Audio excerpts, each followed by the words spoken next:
അപ്പോൾ ഈ വീഡിയോ നിങ്ങൾ കണ്ടിട്ടുണ്ടാവുന്നല്ലോ, ഒന്നുകൂടി കണ്ടോ.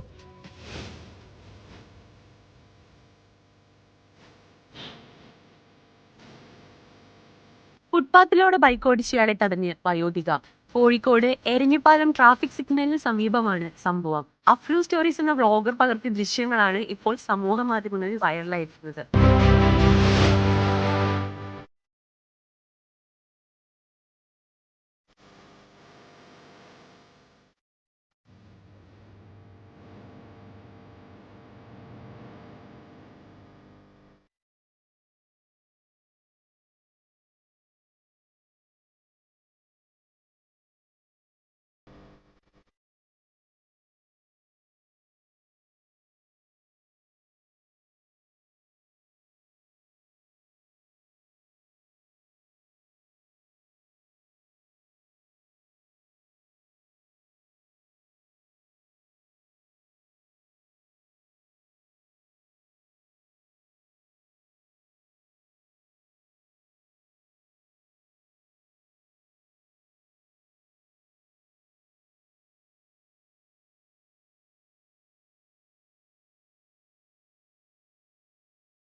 ഓക്കെ, കണ്ടല്ലോ.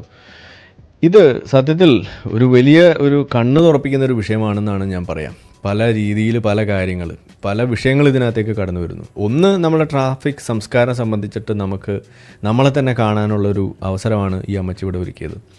ഇത് വെറുതെ ഒരു ആശംസ പറയാനോ അല്ലെങ്കിൽ ഒരു അഭിനന്ദനം അറിയിക്കാനോ ഉള്ള ഒരു വിഷയം മാത്രമായിട്ടല്ല നമ്മളിവിടെ ഇതിനെ കാണിക്കുന്നത്.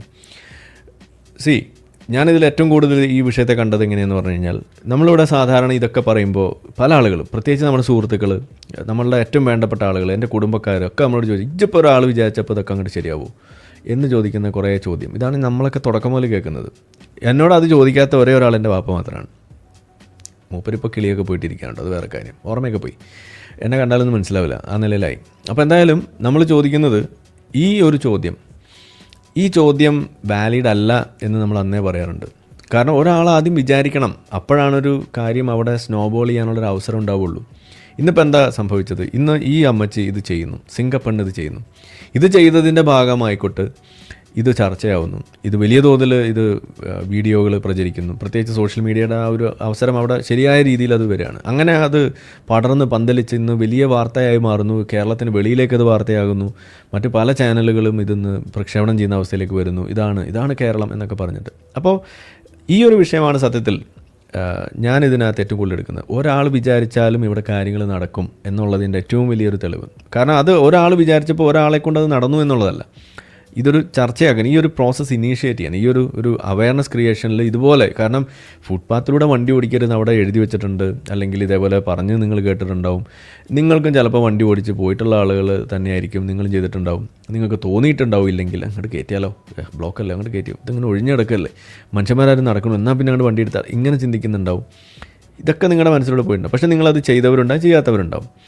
അപ്പോൾ നമ്മൾ പറയുന്നത് ഒരു ഫുട്പാത്തിൻ്റെ വിഷയം മാത്രമല്ല, മൊത്തത്തിൽ നമ്മുടെ സമൂഹത്തിലൊരു സിവിക് സെൻസ് എന്ന് പറയുന്നൊരു വിഷയം നമ്മൾ വരുമ്പോൾ അതിനകത്ത് നമ്മൾ വിചാരിക്കണം പല കാര്യങ്ങളും നേരെയാവണമെന്നുണ്ടെങ്കിൽ. ഇപ്പോൾ ആളുകൾ പറയും ഈ വേസ്റ്റ് മാനേജ്മെൻറ്റ്, അത് വരുന്ന സമയത്ത് നമ്മളുടെ ഈ വേസ്റ്റ് ബിൻ വെക്കാത്തതുകൊണ്ടാണ് ഞങ്ങൾ ഇങ്ങനെയൊക്കെ ഇടേണ്ടി വരുന്നതെന്നാണ് പറയാം. എന്നിട്ട് വേസ്റ്റ് ബിൻ വെച്ച സ്ഥലങ്ങളൊക്കെ എന്നിട്ട് വൃത്തിയാണോ, അതും കൂടി നമ്മൾ നോക്കണ്ടേ.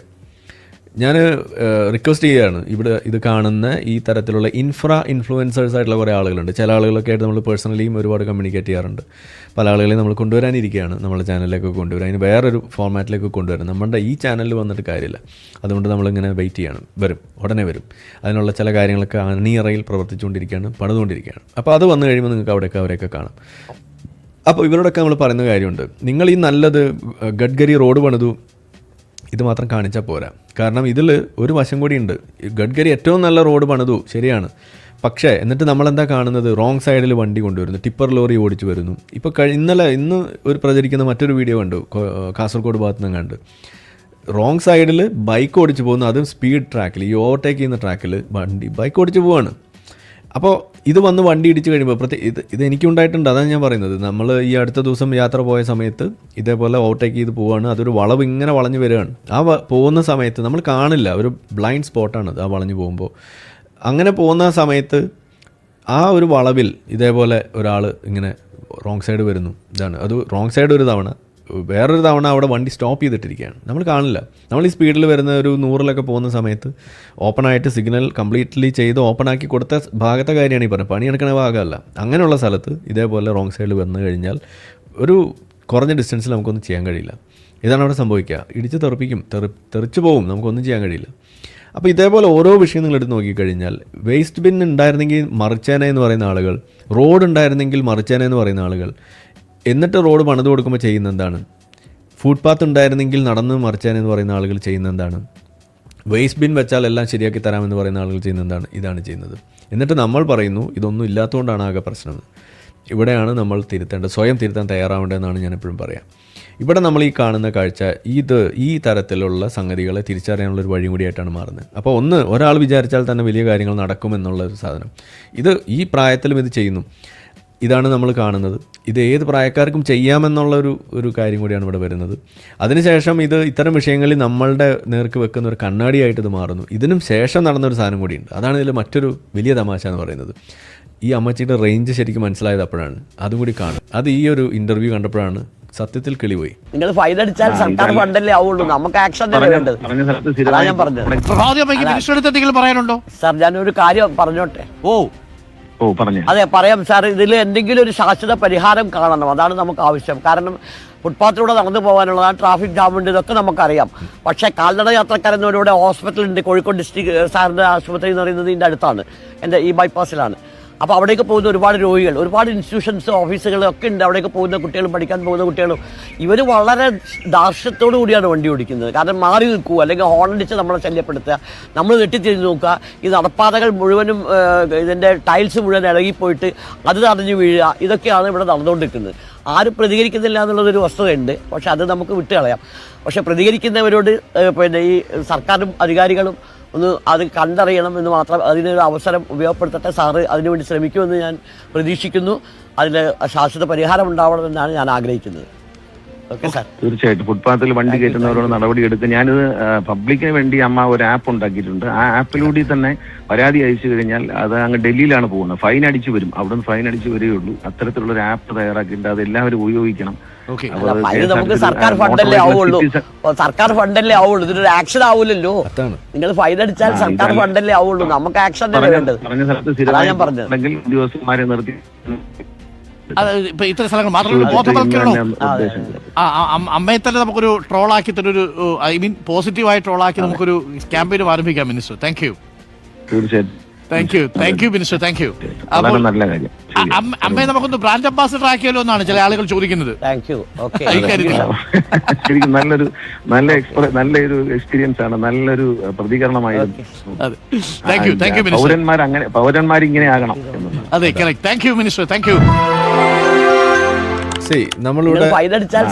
നമ്മളിവിടെ കണ്ട കാഴ്ച നിങ്ങൾ എത്രത്തോളം നിങ്ങളിത് ഉൾക്കൊണ്ടിട്ടുണ്ടെന്ന് എനിക്കറിയില്ല. നിങ്ങൾ കണ്ടു അപ്രീഷിയേറ്റ് ചെയ്തിട്ടൊക്കെ ഉണ്ടാവില്ല എന്നല്ല, പക്ഷേ ഇതിൻ്റെ ഡെപ്ത് എത്രത്തോളം ഉണ്ടെന്നുള്ളത് ഈ അമ്മച്ചി പറഞ്ഞ കാര്യം വളരെ വാലിഡ് ആയിട്ടുള്ളൊരു കാര്യമാണ്. ഇതാണ് ആ പറഞ്ഞ മൂന്നാമത്തെ കാര്യം. അതായത് ഇതൊരു ഫൈൻ അടപ്പിക്കാം എന്നുള്ള ഒരു ഒഴുകഴിവ് പറഞ്ഞുകൊണ്ട് ഇതിൽ നിന്ന് ഒഴിയുന്നു. ഇതേ വാചകം തന്നെയാണ് ടിപ്പറെതിരെ വന്നപ്പോഴും അവർക്കെതിരെ നടപടിയെടുക്കുന്നു. ആ നടപടി എന്താണ്? അവരെ വണ്ടി പിടിച്ചെടുക്കുന്നു, ക്യാൻസൽ ചെയ്യുന്നു, ഇങ്ങനെ പോവാണ്. പക്ഷെ അപ്പോഴും ഈ സാധനം അവിടെ ആവർത്തിക്കാതിരിക്കാൻ എന്ത് ചെയ്യും? ഇതിലേക്ക് വരുന്നില്ല.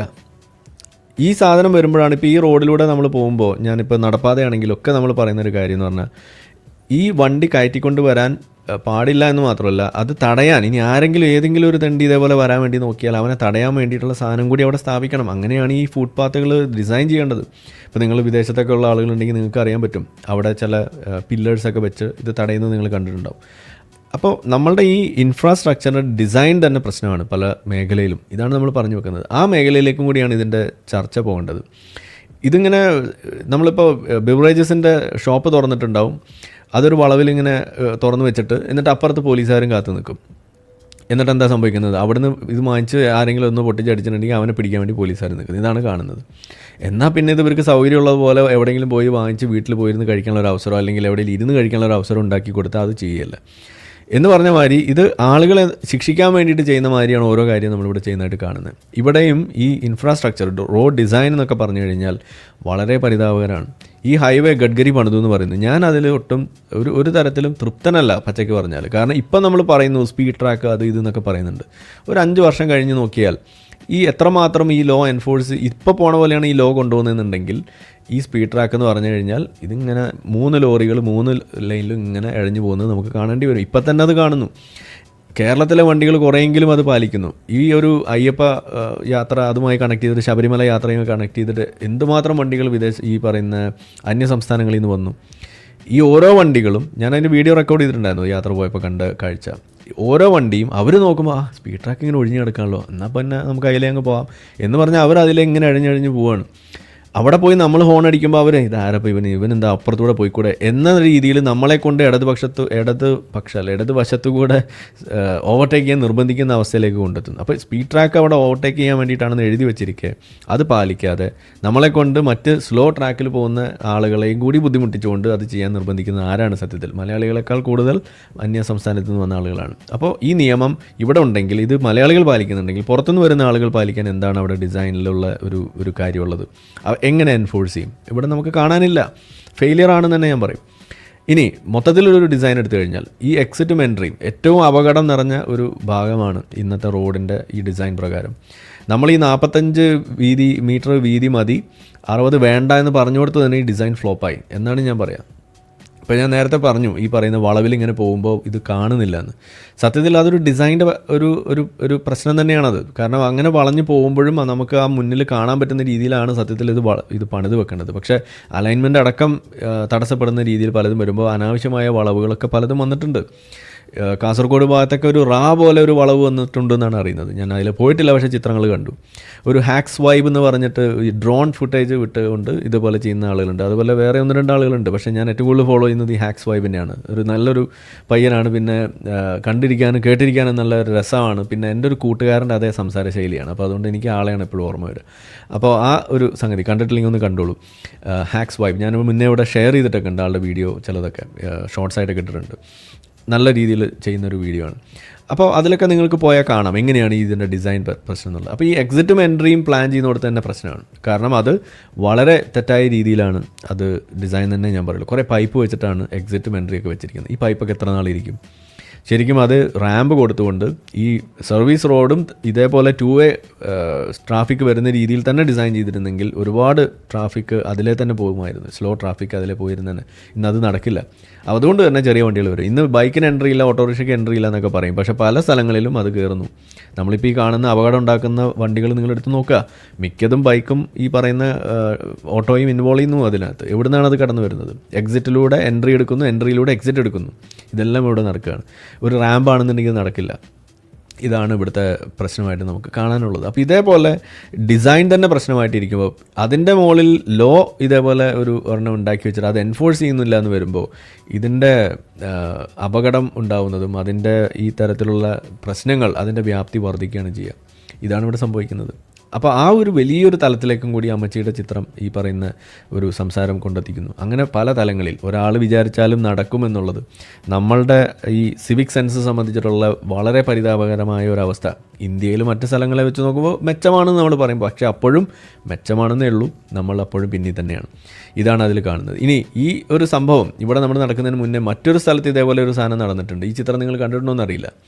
ഇത് പൂനെയിൽ ആണ് സംഭവിച്ചത്. പൂനെയിൽ ഇതേപോലെ ഒരു ഫുട്പാത്തിലൂടെ ബൈക്കുകാരിങ്ങനെ കയറി ഇറങ്ങുമ്പോൾ വിദേശികൾ വന്നിട്ട് അവരെ സ്റ്റോപ്പ് ചെയ്യണം. ഇത് കണ്ടിട്ടുണ്ടോ എന്നറിയാം. ചിത്രം നിങ്ങൾക്ക് കാണാൻ പറ്റുന്നുണ്ടെന്ന് വിചാരിക്കുന്നു. ഒന്ന് സൂം ചെയ്ത് നോക്കിയാൽ മതി.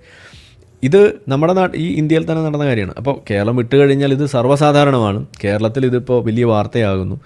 അപ്പോൾ ഇതിൽ നിന്ന് നമുക്കുള്ള ഒരു ഗുണപാഠം എന്താണെന്ന് പറഞ്ഞു കഴിഞ്ഞാൽ ഇത് ചർച്ചയായതിൻ്റെ പേരിൽ പല രീതിയിൽ നോക്കുകയാണെന്നുണ്ടെങ്കിൽ ഇനി ഇത് കുറഞ്ഞു വരുന്ന ഒരു പ്രവണതയായിട്ട് വരും. നമുക്കിതിൽ ഒരു മാറ്റം പ്രതീക്ഷിക്കാം. പ്രത്യേകിച്ച് മന്ത്രിയൊക്കെ ഇടപെടാനൊക്കെ തയ്യാറായതുകൊണ്ടും എന്ന് നമ്മളിവിടെ ഒന്ന് പ്രത്യാശിക്കുകയാണ്. ഇതാണ് നമുക്കതിനകത്തുള്ളൊരു ഓപ്റ്റിമിസം. ഇതാണ് ഇതിൽ സംഭവിക്കുന്നത്. ഇനി നമ്മളപ്പോഴും ആ പറഞ്ഞതിൽ ഈ 3 കാര്യങ്ങളൊക്കെ ഉണ്ടെങ്കിലും ഇതിന് ഏറ്റവും പ്രധാനം എന്ന് പറയുന്നത് ഈ മാറ്റം ഉൾക്കൊള്ളാൻ നിങ്ങളും കൂടി തയ്യാറാവുക എന്നുള്ളതാണ്. ആ തയ്യാറാവുന്നതിൻ്റെ ആദ്യ പടി എന്ന് പറയുന്നത് സ്വയം മാറാൻ തയ്യാറാവുക എന്നുള്ളതാണ്. നിങ്ങൾ വേസ്റ്റ് ബിൻ ഉപയോഗിക്കാൻ തയ്യാറാവുന്നില്ല, നിങ്ങൾ മര്യാദയ്ക്ക് വണ്ടി ഓടിക്കാൻ തയ്യാറാവുന്നില്ല, നിങ്ങൾ മര്യാദയ്ക്ക് പബ്ലിക് സ്പേസസ് ഉപയോഗിക്കാൻ തയ്യാറാവുന്നില്ല, നിങ്ങൾ ഓരോ കാര്യങ്ങളും ആ രീതിയിൽ കാണാൻ തയ്യാറാവുന്നില്ല എന്നുണ്ടെങ്കിൽ ബാക്കിയുള്ള ആളുകളെ കുറ്റം പറഞ്ഞിട്ടൊരു കാര്യം ഉണ്ടാവില്ല. അപ്പോൾ നിങ്ങൾക്ക് ഈ പറയുന്ന ഒരു കേരളം ഒരു മികച്ച കേരളമായിട്ട് കാണണം എന്ന ആഗ്രഹമുണ്ടെങ്കിൽ അത് ഏത് സർക്കാർ ഭരിച്ചാലും നമുക്ക് പറയാനുള്ള കാര്യമാണ്. അവിടെ ആദ്യം മാറേണ്ടത് സർക്കാരിനേക്കാൾ മുന്നേ നിങ്ങൾ തന്നെയാണ്. നിങ്ങൾക്കിതൊരു ആവശ്യമുണ്ടെന്ന് തോന്നാത്ത കാലത്തോളം ഒരു സർക്കാരിന് നിങ്ങളെ ഒരു തരത്തിലും സഹായിക്കാൻ കഴിയില്ല, അവർക്കൊന്നും ചെയ്യാൻ കഴിയില്ല. എത്ര നല്ല റോഡ് ഉണ്ടാക്കിയാലും നിങ്ങളത് ഇതേപോലെ കൊലക്കളമാക്കും. എത്ര നല്ല ഫുട്പാത്ത് പണിതിട്ടാലും അതിലൂടെ നിങ്ങൾ ബൈക്ക് ഓടിച്ച് അവിടെ സ്റ്റണ്ട് കളിച്ച് ഇതേപോലെ അമ്മച്ചിമാരെ കൊണ്ട് തെറി വിളിപ്പിക്കും. എത്ര തന്നെ വേസ്റ്റ് ബിൻ അവിടെ വെച്ച് കഴിഞ്ഞാലും നിങ്ങൾ അതിന് ചുറ്റും മാത്രമേ ഈ സാധനം ഇടുകയുള്ളൂ എന്നത് വന്നു കഴിഞ്ഞാൽ പിന്നെ എങ്ങനെയാണ് നടക്കുക? ഇതാണ് നമ്മൾ ചോദിക്കുന്നത്. ഇപ്പോൾ നമ്മുടെ നാട്ടിൽ ഈ ഹരിത കർമ്മസേന അവർ വലിയ തോതിൽ ഇടപെട്ടുകൊണ്ട് ഈ വേസ്റ്റ് ഡിസ്പോസലിന് വേണ്ടി പല കാര്യങ്ങളും ചെയ്യുന്നു. അപ്പോൾ ഞാനും താമസിക്കുന്ന സ്ഥലത്ത് അവരുമായിട്ട് പലപ്പോഴും സംസാരിക്കുമ്പോൾ അവരൊക്കെ പറയുന്നൊരു കാര്യമാണ്, 2 ബക്കറ്റ് വെച്ചിട്ട് അതിനകത്ത് ഡ്രൈയും വെറ്റും ഇത് മാറ്റി മാറ്റി കൊടുക്കണമെന്ന് പറഞ്ഞു കഴിഞ്ഞാൽ ഇപ്പോഴും ആളുകൾക്ക് അത് സാധിക്കില്ല. അവരെല്ലാത്തിലും കൂടി ഒന്നാക്കിയിടുന്നു, എന്നിട്ട് അത് ഒരുമിച്ച് കൊടുക്കുന്നു. ഇതാണ് അവരുടെ പ്രശ്നം. അപ്പോൾ ഒരു സോഴ്സിൽ തന്നെ സെഗ്രിഗേറ്റ് ചെയ്യാനുള്ള സംവിധാനം ഒരുക്കണം, അല്ലെങ്കിൽ ഇതേപോലെ ചെയ്യണമെന്ന് പറയുമ്പോൾ അത് ചെയ്തു കൊടുക്കാത്തോടത്ത് തന്നെ തുടങ്ങുകയാണ് നമ്മളുടെ അപജയം എന്ന് പറയുന്നത്. അപ്പോൾ നമ്മളുടെ നാട്ടിലുള്ള പല പ്രശ്നങ്ങളിലും ഈ പൗരന്മാരായ നമ്മൾ ഒന്ന് വിചാരിച്ചാൽ, ഒന്ന് ഇതേപോലെ കാര്യങ്ങൾ ചെയ്യാൻ ഒന്ന് ഇറങ്ങി തിരിച്ചാൽ, ഒരമ്മച്ചിയാവാൻ, ഒരു സിംഗപ്പെണ്ണാവാൻ നമുക്ക് ഓരോരുത്തർക്കും സാധിച്ചാൽ പല കാര്യങ്ങളും തീരും, ശരിയാവും എന്നതാണ് ഞാൻ പറയുന്നത്. So let the change be you. ഈ മാറ്റം എന്ന് പറയുന്നത് ആദ്യം നിങ്ങളാണ് മാറേണ്ടത്. ഞാനാണ് ആദ്യം മാറേണ്ടത്. എന്നാലേ ബാക്കിയുള്ള ആളുകൾക്ക് മാറുന്നതിനെക്കുറിച്ചും മാറാത്തതിനെക്കുറിച്ചും ചൂണ്ടിക്കാണിക്കാൻ പോലുള്ളൊരു ധാർമ്മിക അവകാശം വരുന്നുള്ളൂ. ഇതാണ് നമ്മൾ പറയുക. ഓരോ വിഷയത്തിലും നമ്മൾ കാണേണ്ട ഒരു കാര്യം അതാണെന്നാണ് ഞാൻ പറയുന്നത്. അപ്പോൾ ഈ ചിത്രം നിങ്ങൾ കാണുന്നുണ്ടാവും. ഇത് നമ്മളുടെ ഒരു പ്രപ്പോസലിൻ്റെ ഭാഗമായിട്ട് നമ്മൾ ഉണ്ടാക്കിയ ഒരു ചിത്രമാണ്. ഇതും കൂടി ഞാനൊന്ന് പറഞ്ഞിട്ട് നമുക്ക് 1-2 കോളേഴ്സിലേക്ക് നമുക്ക് പോകാം. വാലന്റൈൻസ് ഈ രാവിൽ നമുക്ക് ചില കാര്യങ്ങൾ, ചില പ്രണയികളെ ഒക്കെ നമുക്ക് കൈയോടെ പിടിക്കണം. അപ്പോൾ ഇത് ഒരു ഗവൺമെൻറ്റിൻ്റെ ഒരു പ്രപ്പോസലാണ്. അത് സിറ്റിസൺസ് റെസ്പോൺസ് പ്രോഗ്രാം എന്ന് പറഞ്ഞുകൊണ്ട് ഈ വരുന്ന ഫെബ്രുവരി 28 അവസാനിക്കാൻ പോകുന്നൊരു സാധനം. അതിൽ മുഖ്യമന്ത്രി തന്നെ കൊടുത്തിരിക്കുന്ന ഒരു കുറിപ്പാണ്, ഒരു കത്താണ് അവിടെ നിങ്ങൾക്ക് വായിക്കാം. പ്രിയപ്പെട്ട സുഹൃത്തെ, ഒരു പതിറ്റാണ്ടോളമായി ഒരു പുതിയ ഭരണ സംസ്കാരത്തിലൂടെയാണ് കേരളം കടന്നു പോകുന്നത് എന്നത് അറിയാമല്ലോ. ഭരിക്കുന്നവരും ഭരിക്കപ്പെടുന്നവരും എന്ന വേർതിരിവില്ലാത്ത ഒരു പുതിയ രാഷ്ട്രീയ സംസ്കാരത്തിലൂടെ ഒരു ജനസമൂഹമാകെ ഒരു നവകേരളം സൃഷ്ടിക്കാനുള്ള മുന്നേറ്റത്തിലാണ്. ജനങ്ങളോട് ഉത്തരവാദിത്തമുള്ളതും ജനങ്ങളെ വിശ്വാസത്തിലെടുക്കുന്നതും ജനങ്ങളുടെ അഭിലാഷങ്ങളുടെ അടിസ്ഥാനത്തിൽ മാത്രം ഭാവി കേരളത്തെ രൂപപ്പെടുത്തുന്നതുമായ ഒരു പ്രക്രിയ ആണിത്.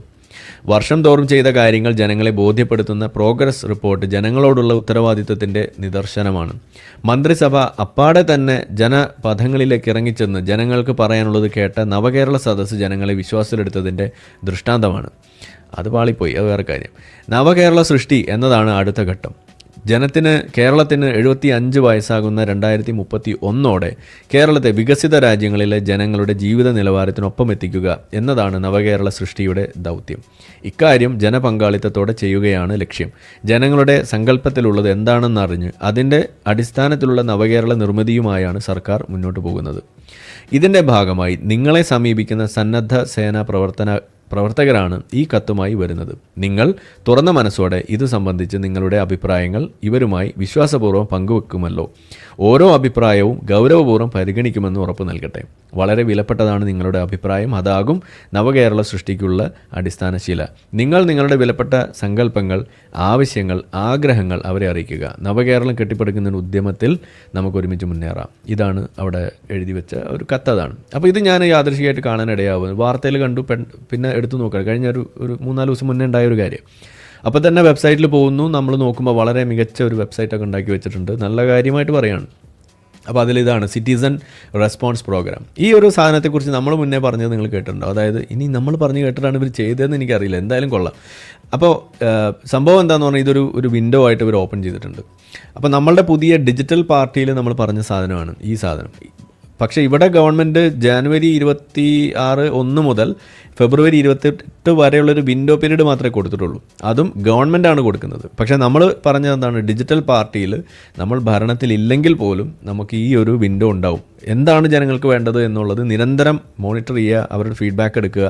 അങ്ങനെ ഒരു ഫീഡ്ബാക്ക് മെക്കാനിസത്തിലൂടെയാണ് നമ്മൾ ഡിജിറ്റൽ പാർട്ടി മുന്നോട്ട് പോകുക നമ്മളന്ന് പറഞ്ഞിരുന്നു. ആ സെയിം സാധനത്തിൻ്റെ വേറൊരു രൂപമാണ് ഗവൺമെൻറ് ഇവിടെ ചെയ്തു വെച്ചിരിക്കുന്നത്. ഞാൻ പറയാം, ഇത് കമ്മ്യൂണിസ്റ്റ് പാർട്ടി ഭരണത്തിൽ നിന്ന് ഇറങ്ങിയാലും ഇത് കണ്ടിന്യൂ ചെയ്താൽ ഈ പറയുന്ന സാധനം വിജയിക്കും. ഇത് സത്യത്തിൽ അങ്ങനെ ചെയ്തു കഴിഞ്ഞാൽ ഗവൺമെൻറ്റിനേക്കാൾ കൂടുതൽ വിശ്വാസം പുറത്തിരിക്കുന്ന പ്രതിപക്ഷത്തിനെയാണ് എന്ന് വന്നു കഴിഞ്ഞാൽ പിന്നെ കൂടുതലൊന്നും പറയാനുണ്ടാവില്ല എന്നാണ് എനിക്ക് പറയുന്നത്. അപ്പോൾ അതുകൊണ്ട് ഇലക്ഷനിലേക്ക് പോകുമ്പോൾ ഞാൻ പറയുന്നു LDF തന്നെയാണ് ജയിക്കേണ്ടത്. ഇന്നത്തെ സാഹചര്യത്തിൽ ഈ LDF തന്നെയാണ് ജയിക്കണം എന്ന് തന്നെയാണ് ഞാൻ പറയാം. ഇനി അഥവാ തോറ്റാലും എന്താ ചെയ്യേണ്ടതെന്നുള്ളതിൻ്റെ ഒരു ആദ്യത്തെ പടിയായിട്ട് ചെയ്യേണ്ട കാര്യമാണ് ഈ സാധനം തുടരുക എന്നുള്ളതാണ് LDF ചെയ്യേണ്ടത്. അങ്ങനെ ചെയ്തു കഴിഞ്ഞാൽ മുന്നേറാൻ വരുന്ന അല്ലെങ്കിൽ അടുത്ത ഭരണത്തിന് വേണ്ടി വരുന്ന ഈ UDFന് അവരുടെ ഭരണ കാലഘട്ടം തികയ്ക്കാൻ സാധിക്കാതെ വരും എന്നുള്ളതാണ് അവിടെ വരുന്നത്. കാരണം ഈ പ്രശ്നങ്ങളിൽ ഇവർക്കൊന്നും ചെയ്യാനില്ല എന്നുള്ളത് വന്നു കഴിഞ്ഞാൽ ഒരു അവിശ്വാസം കൊണ്ടുവരാനുള്ള അവസ്ഥയാണ് അവിടെ ഉണ്ടാവുക. അതിലേക്കത് കൊണ്ടെത്തിക്കാൻ സാധിക്കും എന്നുള്ളതാണ്. കൃത്യമായ കാരണങ്ങൾ പറഞ്ഞുകൊണ്ട് സമരങ്ങൾ നയിക്കാൻ പറ്റും. ഇപ്പോൾ നമ്മൾ കാണുന്ന സമരം എന്നൊക്കെ പറഞ്ഞു കഴിഞ്ഞാൽ വെറുതെ ഉണ്ടയില്ല വെടികളാണ്. പ്രത്യേകിച്ച് കാരണമൊന്നും ഉണ്ടാവില്ല. ഉണ്ടാക്കി പറഞ്ഞിട്ടാണ് സമരങ്ങളൊക്കെ ഉണ്ടാക്കുക. പക്ഷേ ഇതങ്ങനെ ആയിരിക്കില്ല. ഡാഷ്ബോർഡ് വെച്ച് തന്നെ നമുക്ക് സമരങ്ങൾ പ്ലാൻ ചെയ്യാൻ പറ്റും എന്നുള്ളതാണ്. അപ്പോൾ ഇവിടെ ഇങ്ങനെ ഒരു അവസരം വന്നിട്ടുണ്ട്. അപ്പോൾ ഇത് ഞാൻ കണ്ടപ്പോൾ എന്ത് ചെയ്തു, നിങ്ങളിപ്പോൾ ഇത് കാണുമ്പോൾ ഇനി നിങ്ങൾ എന്ത് ചെയ്യും, ഇതാണ് ഞാനിവിടെ ഒന്ന് പറയാൻ ആഗ്രഹിക്കുന്നത്. അപ്പോൾ ഇതിൽ ഒന്നാമത്തെ കാര്യം, ഇത് കണ്ടു നമ്മൾ വെറുതെ ഇരിക്കുകയല്ല ചെയ്തത്, നമ്മൾ ഒരു പ്രപ്പോസൽ ഉണ്ടാക്കി. അപ്പോൾ ഇതിൻ്റെ പ്രശ്നം എന്താണെന്ന് പറഞ്ഞു കഴിഞ്ഞാൽ ഇത് നമ്മൾ ചെയ്യാൻ വേണ്ടി വെബ്സൈറ്റിൽ പോകുമ്പോൾ അതൊരു വെബ്സൈറ്റ് ഉണ്ട്, ഇങ്ങനെ ഒരു നവകേരളം എന്ന് പറഞ്ഞ് അതിൻ്റെ QR കോഡ് ഞാനിവിടെ കാണിക്കാം. അതിൽ പോയി കഴിഞ്ഞാൽ ഇതേപോലെ ഒരു സാധനം വരുന്നു, അതിനകത്തൊരു ഫോം ഫില്ല് ചെയ്ത് കൊടുക്കുക, അതൊക്കെയാണ്. പക്ഷേ വളരെ ലിമിറ്റഡ് ആയിട്ടുള്ള വാക്കുകളാണ് അതിനകത്ത് നമുക്ക് രേഖപ്പെടുത്താൻ കഴിയുള്ളൂ. അതിൽ നിങ്ങൾക്ക് നിർദ്ദേശങ്ങൾ, അഭിപ്രായങ്ങൾ, ആഗ്രഹങ്ങൾ എല്ലാം നിങ്ങൾക്ക് അവിടെ ഒരു ചെക്ക് ലിസ്റ്റായിട്ട് തന്നെ നിങ്ങൾക്ക് കൊടുക്കാം. വിഷ് ലിസ്റ്റ് നിങ്ങൾക്ക് അവിടെ അപ്ലോഡ് ചെയ്യാം, എങ്ങനെ വേണമെങ്കിൽ, മീൻസ് ടൈപ്പ് ചെയ്ത് കേട്ടാം. അപ്പോൾ ഈ ഒരു സാധനം നമുക്ക് അപര്യാപ്തമാണ്. കാരണം എൻ്റെ ആവശ്യം എന്ന് പറയുന്നത്, അല്ലെങ്കിൽ ഞാൻ മനസ്സിൽ കണ്ട കാര്യം എന്ന് പറയുന്നത് അങ്ങനെ ഏതെങ്കിലും കുറച്ച് പാലം വേണമെന്നോ ഒരു ഹോസ്പിറ്റൽ പണിയണമെന്നോ ഉള്ളതല്ല. നമ്മളുടെ ലക്ഷ്യം എന്ന് പറയുന്നത് ഏറ്റവും മിനിമം പറഞ്ഞു കഴിഞ്ഞാൽ നമ്മൾ ഏറ്റവും കൂടുതൽ കേൾക്കുന്ന ഒരു സാധനമുണ്ട്, കേരളം എന്ന് പറയുന്നത് ബ്യൂട്ടിഫുൾ ആണ് എന്ന് പറയുന്നൊരു സാധനം. അത് ആരാ ഏറ്റവും കൂടുതൽ പറയുന്നത്? കേരളത്തിന് വെളിയിൽ നിന്നും വരുന്ന ടൂറിസ്റ്റുകൾ, ഇന്ത്യക്ക് വെളിയിൽ നിന്നും വരുന്ന ടൂറിസ്റ്റുകൾ. ഇന്ന് നിങ്ങൾ യൂട്യൂബ് എടുത്ത് നോക്കിക്കഴിഞ്ഞാൽ ഒരു മഴ പോലെയാണ്. India is not what you think എന്ന് പറഞ്ഞിട്ട് അവർ പറയുന്ന ദിസ് ഈസ് ഓൾസോ ഇന്ത്യ എന്ന് പറഞ്ഞിട്ട് കാണിക്കുന്നത് എന്താണ്? ഏറ്റവും കൂടുതൽ കാണിക്കുന്നത് നമ്മളുടെ കേരളം തന്നെയാണ്. അപ്പോൾ കേരളത്തിന് അങ്ങനെ ഒരു ഭംഗിയുണ്ട്, കേരളത്തിന് അങ്ങനെ ഒരു പൊസിഷനിങ് ഒരു വേൾഡ് മാർക്കറ്റ് ഈ ടൂറിസം മാർക്കറ്റിലുണ്ട് എന്നിരിക്കെ നമ്മൾ എത്രത്തോളം ഇത് ഉപയോഗപ്പെടുത്തിയിട്ടുണ്ട്, ഇതാണ് നമ്മൾ ചോദിക്കുന്നത്. അപ്പോൾ ഇങ്ങനെ ഒരു സാധനം വരുമ്പോൾ നമ്മൾ ഡിജിറ്റൽ പാർട്ടിയിൽ ഇത് ചെയ്യണമെന്ന് നമ്മൾ ആഗ്രഹിച്ചു, ശരിയാണ്. ഈ പിണറായി സർക്കാർ ഒന്നാമത്തെ ഒന്നാമത്തെ ഒരു സമയത്ത് സുധാകരൻ മന്ത്രിയായിട്ടിരിക്കുന്ന സമയത്ത് PWDയുടെ പുള്ളിക്ക് ഒരു പരിപാടി ഉണ്ടായിരുന്നു, എന്താണ്, ഒരു ഫോൺ ഇൻ പ്രോഗ്രാം. എല്ലാ ബുധനാഴ്ചയും കണ്ട് ഫോൺ വിളിച്ചിട്ട് നമുക്ക് കാര്യങ്ങൾ പറയാം, അങ്ങനെ ഒരു പരിപാടി ഉണ്ട്. അപ്പോൾ അതുകൂടാതെ ആളുടെ ഈ ഫേസ്ബുക്കിൽ നമുക്ക് ഇത് മെസ്സേജ് അയക്കാനൊക്കെ പറ്റും, അങ്ങനെ ഒരു അവസ്ഥ ഉണ്ടായിരുന്നു. അപ്പോൾ ആ സമയത്ത് നമ്മൾ അന്ന് പ്രപ്പോസലായിട്ട് ഞാൻ കൊടുത്തൊരു സാധനമുണ്ട്. അതിൽ പറഞ്ഞൊരു സാധനമാണ് മലയോര ഹൈവേ, അതുപോലെ തീരദേശ ഹൈവേ, അതുപോലെ ഒരു കൺസെപ്റ്റ് കൊണ്ടുവരണം. കാരണം നടുക്കൂടെ ഓൾറെഡി നമുക്ക് ഹൈവേ ഉണ്ട്, ഇനി വേണ്ടത് നമുക്ക് മലയോരത്തിലൂടെ ഒരു ഹൈവേ, അതുപോലെ പ്രത്യേകിച്ച് ഈ കോസ്റ്റൽ ഒരു റീജിയൻ വെച്ചുകൊണ്ട് ഒരു ഹൈവേ, അതിനോടൊപ്പം സൈക്കിൾ ട്രാക്ക്, അതുപോലെ കുറേ സാധനങ്ങളൊക്കെ ചെയ്തു കഴിഞ്ഞാൽ അത് ടൂറിസത്തിന് വലിയ ബൂസ്റ്റ് ആവും എന്നൊരു സാധനം ഞാൻ പറഞ്ഞു. പിന്നെ നമ്മൾ കാണുന്നത് കുറേ നാൾക്ക് ശേഷം, ഒരു 1-2 വർഷങ്ങൾക്ക് ശേഷം പത്രത്തിൻ്റെ ഫ്രണ്ട് പേജിൽ ഒരു പദ്ധതികൾ പ്രഖ്യാപിക്കുന്നു എന്നൊക്കെ പറഞ്ഞിട്ട് വരുമ്പോൾ അതിനകത്ത് എഴുതിയിരിക്കുന്ന സാധനം, ആദ്യം കണ്ട സാധനം മലയോര ഹൈവേ, അതിൻ്റെ താഴെ ഈ ബുള്ളറ്റ് പോയിൻ്റായിട്ട് എഴുതിയിരിക്കുന്നതാണ് സൈക്കിൾ ട്രാക്കോട് കൂടി എന്ന് പറഞ്ഞ് കാണുമ്പോൾ എൻ്റെ ഉള്ളിലൊരു സന്തോഷമായിരുന്നു. കാരണം ഇത് ഞാൻ പറഞ്ഞുകൊണ്ട് വന്നു എന്നല്ല, പക്ഷേ നമ്മൾ പറഞ്ഞത് അവിടെ എത്തുന്നുണ്ടെന്നും ഇതേപോലെ അവരുടെ പോളിസി ഡിസിഷനിലേക്ക് അത് പോകുന്നു എന്നുള്ളത് നമ്മൾ നേരിട്ട് കാണുമ്പോൾ നമുക്കുണ്ടാകുന്ന ഒരു കാര്യം. അപ്പോൾ അതാണ് ഞാൻ നേരത്തെ നമ്മൾ സിംഗപ്പണ്ണിൻ്റെ കാര്യത്തിൽ പറഞ്ഞത്. ഒരാൾ വിചാരിച്ചാലും കാര്യങ്ങൾ നടക്കും. അത് ചിലപ്പോൾ നിങ്ങൾ പറഞ്ഞുകൊണ്ട് മാത്രമായിരിക്കണം എന്നില്ല, പക്ഷേ ഒരാൾ പറയുമ്പോൾ വേറെ ഒരുപാട് ആളുകൾക്ക് അത് പറയാനുള്ളൊരു ധൈര്യമാണ് ആ കൊടുക്കുന്നത്. മറ്റേത് നമ്മൾ കണ്ടിട്ടുണ്ടാവും, ഇപ്പോൾ ഒരു സംഗതി ഇങ്ങനെ കിടക്കും, അപ്പോൾ പറയാം അവൻ്റെ വീട്ടിൽ കറണ്ട് പോട്ടെ എന്നിട്ട് നമുക്ക് ഇറങ്ങാം എന്ന് പറയുന്ന ഒരു അവസ്ഥ ഉണ്ട്. പ്രശ്നം കുറച്ചുകൂടി ഒന്ന് വലുതാവട്ടെ എന്നിട്ട് നമുക്ക് ശരിയാക്കാം എന്നാണ് ഈ പറഞ്ഞു വെക്കുന്നത്. അങ്ങനെയല്ല, നമ്മളൊരു ഇനീഷ്യൽ ഫസ്റ്റ് പോയിന്റിൽ അത് കണ്ടാൽ അത് നമുക്ക് ചെയ്യാൻ സാധിക്കണം എന്നുള്ളതാണ് നമ്മൾ പറഞ്ഞു വെക്കുന്നത്. ഇവിടെ നമ്മൾ പറയുന്നത് അതാണ്. അപ്പോൾ ഇങ്ങനൊരു അനുഭവം എനിക്ക് പേഴ്സണലി ഉള്ളതുകൊണ്ട് അന്ന് ഈ സുധാകരനായിട്ട് പലപ്പോഴും നമ്മൾ ഈ ഫേസ്ബുക്ക് മെസ്സഞ്ചറിൽ സംസാരിക്കുമായിരുന്നു. ആളുടെ ഓഫീസിൽ നിന്ന് ആരെങ്കിലും ആയിരിക്കും, എന്തായാലും സംസാരിക്കും, ഫോണിൽ സംസാരിച്ചിട്ട് അങ്ങനെ പലതും ചെയ്തിട്ടുണ്ട്. അന്ന് നമ്മൾ ഇങ്ങനെ യൂട്യൂബിങ് പരിപാടിയൊന്നുമില്ല, കുറേ കാലം മുന്നത്തെ കാര്യമാണ് ഈ പറയുന്നത്. അപ്പോൾ അന്ന് നമ്മൾ ചെയ്തൊരു കാര്യമാണ്. അപ്പോൾ ആ ഒരു കാലത്ത് നിന്ന് മാറി ഇന്ന് നമ്മളിവിടെ എത്തി നിൽക്കുമ്പോൾ നമ്മൾ കാണുന്നത് നമുക്കിതേപോലെ ഇത് ഒരു ചാനൽ തന്നെ തുറന്നു വെച്ചിരിക്കുകയാണ് ഈ പറയുന്ന സർക്കാർ. അപ്പോൾ ഇത് നിങ്ങൾ ഉപയോഗിക്കണം എന്നുള്ളതാണ് ഞാൻ പറയാം. അപ്പോൾ നിങ്ങൾ ഈ വെബ്സൈറ്റിൽ പോയിട്ട് നിങ്ങൾ പലപ്പോഴും പല കാര്യങ്ങൾ നിങ്ങൾ പറയുന്നു, അത് വേണം ഇത് വേണം. ഈ QR കോഡാണ് ഈ സൈറ്റിലേക്കുള്ള അതിൻ്റെ ആ ഒരു ലിങ്ക്. ഇത് നിങ്ങൾ സ്ക്രീൻഷോട്ട് എടുക്കുക, അതിനകത്ത് കയറി കഴിയുമ്പോൾ നിങ്ങൾക്ക് അതിനകത്ത് നിങ്ങളുടെ അഭിപ്രായങ്ങൾ നിർദ്ദേശങ്ങളൊക്കെ കൊടുക്കാനുള്ള അവസരമുണ്ട്. ഫെബ്രുവരി 28 വരെയുള്ളൂ സമയം.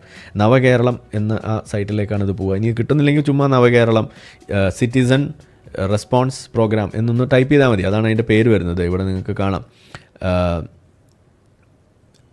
സിറ്റിസൺ റെസ്പോൺസ് പ്രോഗ്രാം ഇവിടെ കാണാം. അത് ഇംഗ്ലീഷിൽ ടൈപ്പ് ചെയ്താൽ മതി. ആ മുകളിൽ കാണുന്ന സാധനമാണ്. നിങ്ങൾക്ക് നേരെ വെബ്സൈറ്റിലേക്ക് ചെല്ലാം.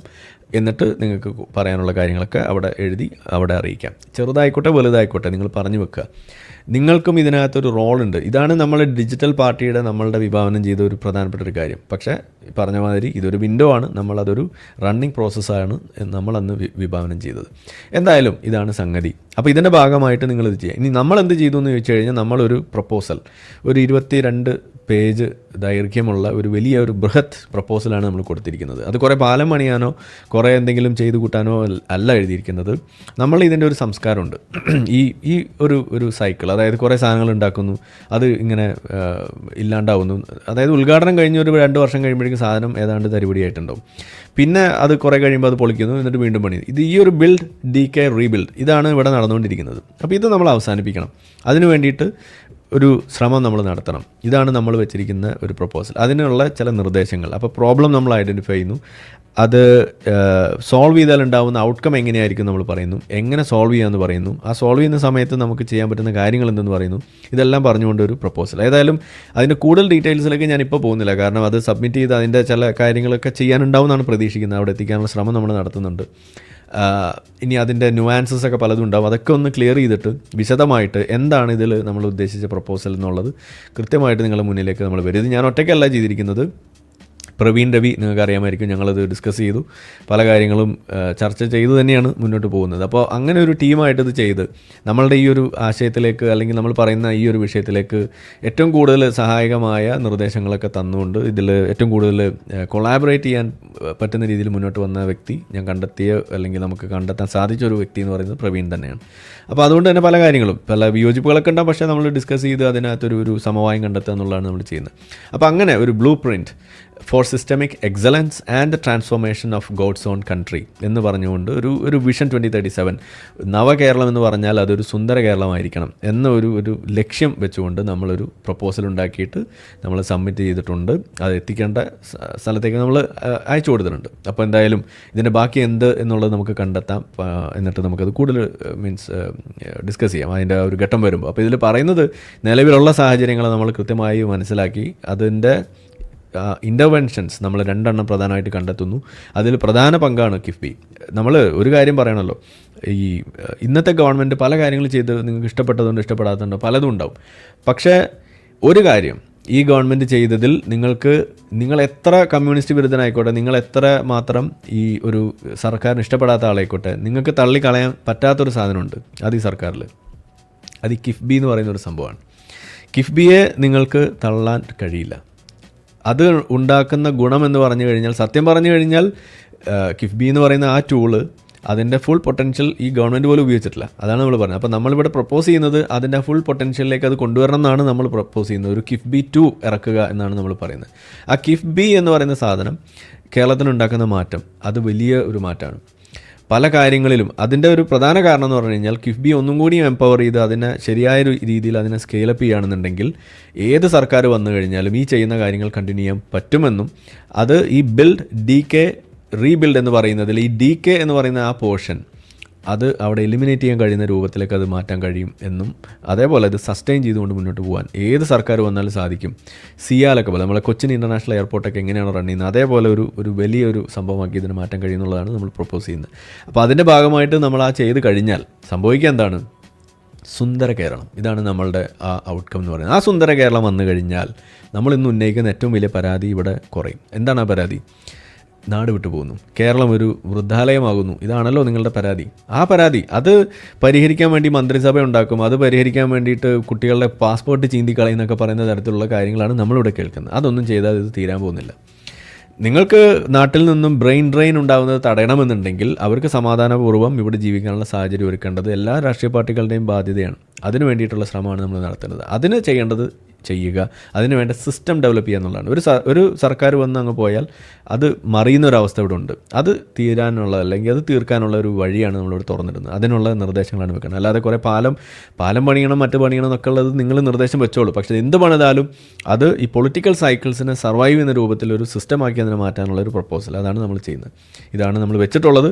എടുക്കാതിരിക്കുക ചെയ്യാം. പക്ഷേ എന്തായാലും നമ്മൾ പറയാനുള്ളത് പറഞ്ഞു. ഇത് കേൾക്കുന്ന ഏത് രാഷ്ട്രീയ പാർട്ടിക്ക് വേണമെങ്കിലും ചെയ്യാം. പക്ഷേ കിഫ്ബി എന്ന് പറയുന്ന ആ ഒരു വജ്രായുധം കണ്ടെത്തിയ അല്ലെങ്കിൽ അത് നടപ്പിലാക്കിയ ആ ഒരു സർക്കാർ LDF ആയതുകൊണ്ടും 2 തവണ ഭരിച്ചതുകൊണ്ട് തന്നെ പല കാര്യങ്ങളും ഇതിനോടകം ചെയ്തതുകൊണ്ടും ഈ ചെയ്ത സംഗതികളും പദ്ധതിയിൽ ഇനി ഇരിക്കുന്ന സംഗതികളും കംപ്ലീറ്റ് ചെയ്യാനും അത് തുടർന്നു കൊണ്ടുപോകാനും പിന്നെ പുതിയത് അതിനോട് ആഡ് ചെയ്ത് കൊണ്ടുവരാനും അതിൻ്റെ ആ ഒരു എക്സിസ്റ്റൻസ് ഉറപ്പാക്കാനും മെയിൻ്റനൻസ് അടക്കമുള്ള കാര്യങ്ങൾ ഉറപ്പാക്കാനും അത് ഏറ്റവും ഉതകുന്ന രീതിയിൽ അത് ചെയ്യാൻ സാധിക്കുക LDF തുടരുമ്പോൾ മാത്രമാണെന്നാണ് ഞാൻ വിശ്വസിക്കുന്നത്. ഇതാണ് ഇതിനൊരു പ്രധാന വശം. രണ്ടാമത്തെ വശം നമ്മൾ പറയുന്നു ഈ ജമാഅത്ത് ഇസ്ലാമിയും കാര്യങ്ങൾ അതൊക്കെ ഇതിൻ്റെ കൂടെ വരുന്നു. പ്രധാന വിഷയം തന്നെയാണ്. LDF ജയിക്കണം, വോട്ട് ചെയ്യണം.